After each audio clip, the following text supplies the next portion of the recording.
The man-eating river in the remote northern part of Bengal lies a forgotten village, untouched by modern life.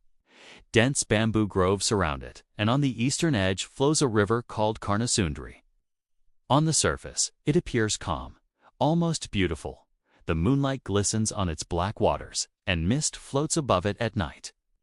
But the villagers call it the man-eating river. Generations have passed down the same story. Whoever dares to wander near the river at night never returns. The next morning, people sometimes find only torn clothes tangled in reeds or a lone sandal floating in the current. No body is ever recovered. Most villagers avoid the river after sundown. Yet curiosity often tempts the young and reckless. The challenge.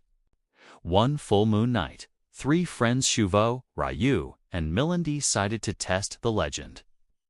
"It's just a silly superstition," Shuvo laughed, holding a bamboo torch. "Exactly. If people drowned, their bodies would wash up."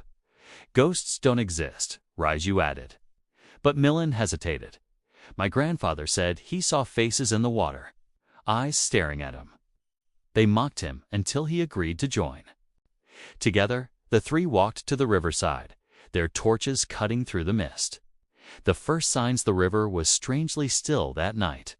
No sound of crickets, no frogs, no wind through the reeds, just silence. Suddenly, the water rippled, though there was no breeze. Something pale shifted beneath the surface. Shuvo leaned closer. "Probably a fish," he whispered. Raju shone his flashlight into the water. What the beam revealed froze their blood. A white face emerged, its hair floating like black weeds, its eyes hollow and endless. Then another face appeared, and another. Dozens of faces surfaced, all staring at the boys. Each face was swollen, waterlogged, and twisted with agony. Faces of those who had drowned long ago. The river was not empty. It was full of the dead. The voices, a chilling murmur, rose from the water. It wasn't one voice, but many, overlapping whispers that echoed inside their heads. "Come closer, stay with us. You belong here." The boys staggered back in terror, but the river was already awake. The pale hands of the drowned stretched out of the water like vines of living weeds. Shuvo screamed and ran, dropping his torch. Milan followed, his legs trembling, but Raju froze.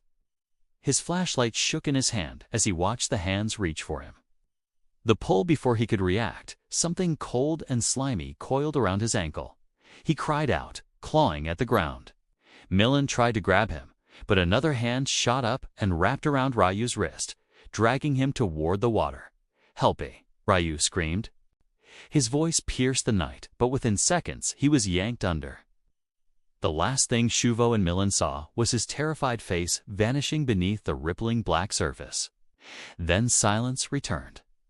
Only the broken flashlight remained on the muddy bank, its beam pointing uselessly at the mist. Aftermath. At dawn, villagers found the torch and the flashlight, but no trace of Raju. They knew better than to search the waters. "Another one taken," the elders muttered. "They never return.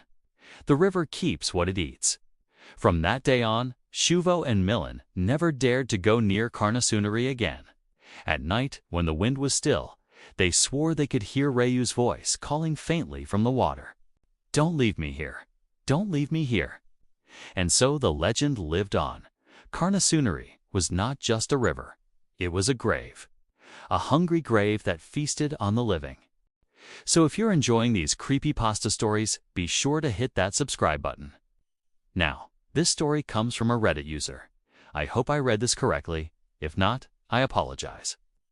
It's kind of late at night and I am tired, so we'll just jump right into the story. The Breath of the Unseen. On the edge of a forgotten Bengal village stood the ruins of an old zamindar mansion. Its walls were crumbling. Windows hung loose on rusty hinges and wild creepers devoured the bricks. Locals avoided it after sunset, whispering tales of horror. They said that long ago, the mansion held a secret underground prison where innocents were tortured. Their cries, their last gasps for air, never truly left the walls. At night, from the abandoned corridors, people claimed to hear it, a labored breathing, heavy and desperate, as though someone unseen was suffocating just beyond the shadows. The mansion was known as the House of Whispers, and the whispers spoke of an evil that lingered.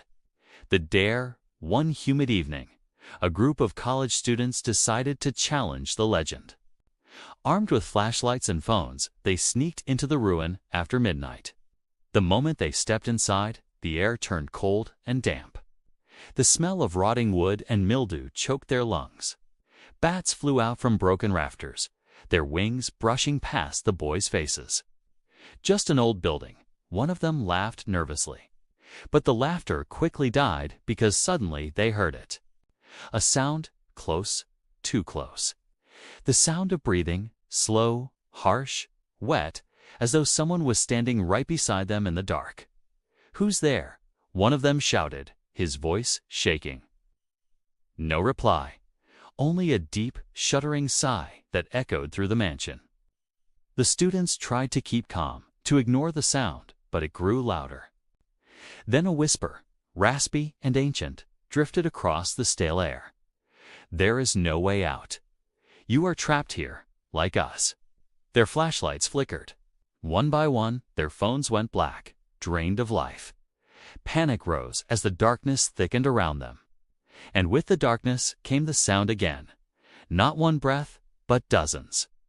Dozens of unseen voices, gasping, choking, struggling for air. The whole house seemed alive with the suffocating breath of those who had died within its walls. The vanishing, by morning, villagers found the broken door of the mansion half open.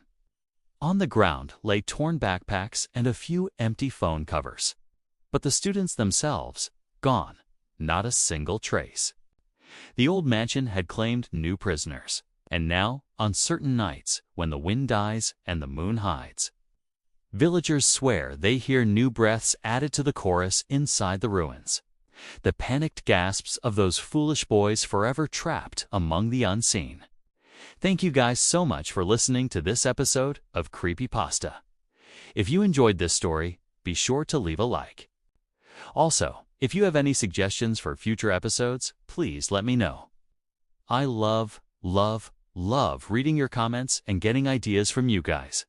So yeah, thank you guys so much, and I will see you all next time. Bye.